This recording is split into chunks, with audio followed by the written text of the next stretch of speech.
90 రోజుల కోర్సు పూర్తి చేస్తే చాలు 100% ప్లేస్మెంట్ సపోర్ట్ తో సాఫ్ట్వేర్ జాబ్ మీ సొంతం. వెంటనే కోడ్ జ్ఞాన్ డెస్టినేషన్ ని సంప్రదించండి. మహాదేవ శ్రీమాత్ర నమః. Welcome to our channel.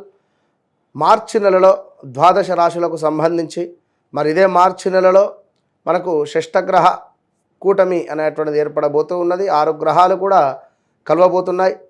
So దీన్ని బేస్ చేసుకొని ద్వాదశ రాశుల వారికి ఏ విధమైనటువంటి పరిస్థితులు ఉండబోతున్నాయి, మరి వృశ్చిక రాశి వారికి గత సంవత్సరంలో గత 2-3 సంవత్సరాలలో ఉండేటువంటి విధంగానే ఉందా, మరి ఇక్కడ మిథున రాశి వారికి కానీ, అదేవిధంగా కర్కాటక రాశి వారికి కానీ, వృషభ రాశి వారికి కానీ, ఇలా కొన్ని రాశుల వారు ఎంతో ఇబ్బందికరమైనటువంటి సంఘటనలలో ఉన్నారు. ఈ యొక్క తులారాశి వారు కూడా కనుక కంప్లీట్గా మరి ఎవరికి బాగుంది ఈ యొక్క మార్చి నెలలో అనేటువంటిది చూసుకునే దానికంటే ముందు ఖచ్చితంగా చెప్తున్న ఒక విషయము, మీ జన్మనామం ఏమిటి, నక్షత్ర అంటే మీ నామం నక్షత్రం యొక్క మీ యొక్క పేరు ఏ అక్షరంతో మొదలవుతుంది, అదేవిధంగా మీ జన్మనామం ఏమిటి, ఈ రెండు కూడా చూడాలి.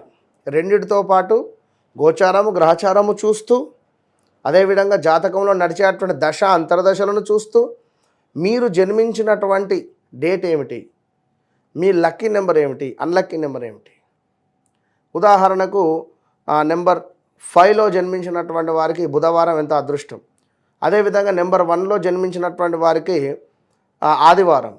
ఇలా వారికి అంటే జస్ట్ ఇది ఇలా ఇంకా కొన్ని డేట్స్ ఉంటాయి. ఇవి అన్లక్కీ ఏమిటి, ఆదివారం జన్మించినటువంటి వారికి శనివారం.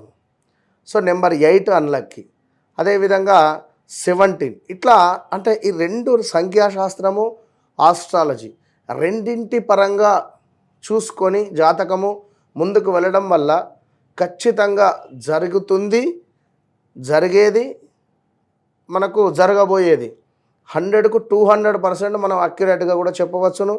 నెంబర్ ఆఫ్ ఛానల్స్లో కూడా మనము చాలా అంటే చాలా అద్భుతమైనటువంటి వీడియోస్ అందించినటువంటి వారము. నేను మీ మురళీధర్ శర్మ. తప్పకుండా మరి ఈ ద్వాదశ రాశుల వారికి సంబంధించి మరి ఈ యొక్క మార్చి నెలలో ఏ విధంగా ఉండబోతుంది అనేటువంటిది ఇందులో క్లుప్తంగా తెలుసుకుందాం. కుంభరాశి వారు అంటేనే నిండు కుండ లాంటి స్వభావం కలిగినటువంటి వారు. మరి వీరికి ఒకవేళ వ్యక్తిగత జాతకంలో 2వ భావంలో సూర్యుడు ఉన్న, 12వ భావంలో సూర్యుడు ఉన్న, 7వ భావంలో 8వ భావంలో సూర్యుడు ఉన్న, అమావాస్య రోజు వీరు జన్మించిన, ఒకవేళ కుజుడు లగ్నాతున్న, శుక్రుడు వీరికి ఒకవేళ కన్యా రాశిలో ఉన్న, మ్యారిటికల్ లైఫ్లో చాలా ఇబ్బందులు. ఒకవేళ బుధుడు వీరికి 2వ భావంలో ఉన్న, అంటే మనకు ఈ యొక్క మీనములో చాలా అంటే చాలా విపరీతమైనటువంటి ఇబ్బందులు ఎదుర్కొనేటువంటి పరిస్థితి ఉంటుంది. మరి అలాంటి కుంభరాశి వారికి ఏలినాటి శని ప్రారంభమై గత 5 సంవత్సరాలు 6 సంవత్సరాలు కూడా గడిచిపోయాయి.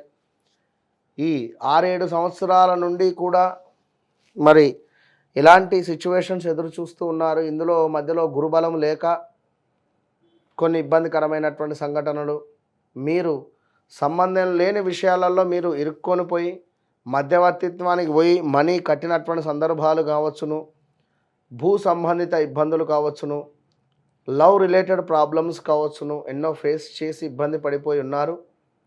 సో వీరికి ఇప్పుడు ఈ యొక్క మార్చి నెలలో అధికంగా డబ్బు ఖర్చు కనబడుతూ ఉంది. కంటికి సంబంధించినటువంటి ఇబ్బందులు పొంచి ఉన్నవి, జాగ్రత్త. ఎక్కువగా శిరోవేదన, ఆలోచన విధానంతో లాభాల మందగింపు, మీరు నమ్మినటువంటి వ్యక్తి నుండే మీకు మోసపూరితమైనటువంటి వాతావరణం ఎదుర్కొనేటువంటి పరిస్థితి ఉంటుంది. అదేవిధంగా కొంత జాగ్రత్తగా ఉండండి. వాహన ప్రమాదాలు పొంచి ఉన్నవి. 2 వీలర్స్ కానీ 4 వీలర్స్ కానీ నడిపేటువంటి పరిస్థితులలో కొంత జాగ్రత్త అనేటువంటిది వహించండి. కొంత అనారోగ్యము, ధన వస్తు నష్టము, కార్యాలలో ప్రతికూలత, మానసిక బాధ, ఆహార సంబంధ సమస్యలు కూడా పొంచి ఉన్నవి. కుంభరాశి వారు చాలా జాగ్రత్త. పాపకార్యాలు చేయాలి అనేటువంటి ఒక ఆసక్తి, సంతానపరమైనటువంటి ఇబ్బందులు, శత్రు సమస్యలు, ఆడవారు లేడీస్ ఎవరైతే ఉన్నారో వంట చేసే సందర్భంలో కొంచెము ఆ వేడి పదార్థాలతో కానీ ఆ ఆయిల్ రిలేటెడ్ కానీ కొంత జాగ్రత్తగా చేసుకోండి. కుక్కర్ రిలేటెడ్ కానీ ఇలాంటివి కొంత అనారోగ్య సమస్యలు అయితే పొంచి ఉన్నవి. జాగ్రత్త. ఇక మాటలతో కొన్ని ఇబ్బందికరమైనటువంటి సంఘటనలు అయితే ఎదుర్కొనేటువంటి పరిస్థితి ఉంటుంది. మీరు మాట్లాడినటువంటి మాటల మూలకంగా మీరు ఎవరి గురించి అయితే చెడుగా చెప్పి ఉన్నా, చెడుకు సంబంధించినటువంటి ఇక్కడ ధర్మాన్ని మనం ప్రచారం చేయాలి. అబద్ధాన్ని ఎంత ప్రచారం చేస్తే శనైశ్వరుడు ఇప్పుడున్నటువంటి సందర్భంలో చాలా ఇబ్బందికరమైనటువంటి పరిణామాలను మీకు ఇస్తాడు. కనుక ఎక్కువగా కూడా ధర్మ సంబంధిత విషయాలను మాత్రమే మీరు మాట్లాడే ప్రయత్నం చేయండి. ఇక గురువు మీకు చాలా అద్భుతంగా ఉండబోతూ ఉన్నాడు రాబోయే 2-3 నెలలలో. సో మీరు ఇప్పటి నుంచే గురువును ఆరాధిస్తూ ఉండాలి. ప్రతి గురువారము కూడా దత్తాత్రేయ స్వామి క్షేత్రము కానీ లేదా దక్షిణామూర్తి క్షేత్రము కానీ సందర్శించండి. పిల్లలకు ఖచ్చితంగా దత్తాత్రేయ స్వామి 108 నామాలు కానీ లేదా దిగంబర శ్రీపాదవల్లభ దిగంబర అనేటువంటి నామాన్ని 108 సార్లు అయినా కూడా పిల్లలచే అనిపించి ఖచ్చితంగా గణపతికి సంబంధించినటువంటి శ్లోకాలను వీరు ప్రతిరోజు చదువుకోవడం వల్ల పిల్లలకు చదువు రిలేటెడ్ చక్కటి జ్ఞాపక శక్తి కలిగే పరిస్థితి ఉంటుంది.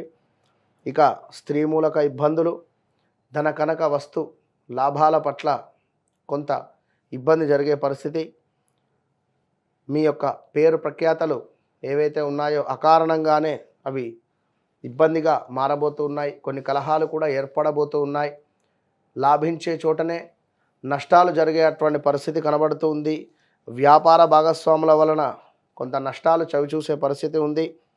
అదేవిధంగా మీ గౌరవము నాశనం అయ్యేటువంటి పరిస్థితి, ధనహాని, దూషణలు, ప్రతి విషయాన్ని కూడా వాదించుకునేటువంటి పరిస్థితి ఉంటుంది. కొంత ఆరోగ్య సమస్యలు, కుటుంబ కలహాలు, వివాహం కాని వారికి వివాహం జరిగే పరిస్థితి, సంతానం కాని వారికి తప్పకుండా సంతానం అయ్యేటువంటి పరిస్థితి. బట్ వ్యక్తిగత జాతకంలో మీ లగ్నాలు, వివాహం చేసుకున్న వారి లగ్నాలు, పంచమ భావాలు చెక్ చేసుకోవాలి. ఎందుకంటే ఎక్కువగా పీసీఓడి ప్రాబ్లమ్స్ ఉండే ఛాన్సెస్ ఉంటుంది. కుంభరాశి స్త్రీలకు కొంత ఉండే అవకాశాలు ఉన్నవి. ఒకవేళ జాతకంలో పంచమ భావంలో కొన్ని గ్రహాలు ఉన్నట్టయితే సంతానం ఆలస్యం అయ్యే ఛాన్సెస్ ఉంటుంది. కనుక తప్పకుండా కుంభరాశి వారు కాలభైరవ స్వామి అష్టకం కానీ, కాలభైరవ స్వామి యొక్క అభిషేకం కానీ, కాలభైరవ స్వామి యొక్క కూష్మాండ దీపాన్ని కానీ మీరు ఏర్పాటు చేయడం వల్ల, లేదా ఒక గుమ్మడికాయను దానంగా ఇవ్వడం వల్ల కొంతమేర మనకు జరిగే చెడు నుండి విముక్తి కలిగేటువంటి పరిస్థితి ఉంది. కనుక తప్పకుండా కుంభరాశి వారు ఏ ప్రయత్నం చేయాలనుకున్న వ్యక్తిగత జాతకాన్ని ఖచ్చితంగా ఒకసారి పరీక్షించుకొని ముందుకు వెళ్ళండి. మంచి ఫలితాలు ఉంటాయి. All the best.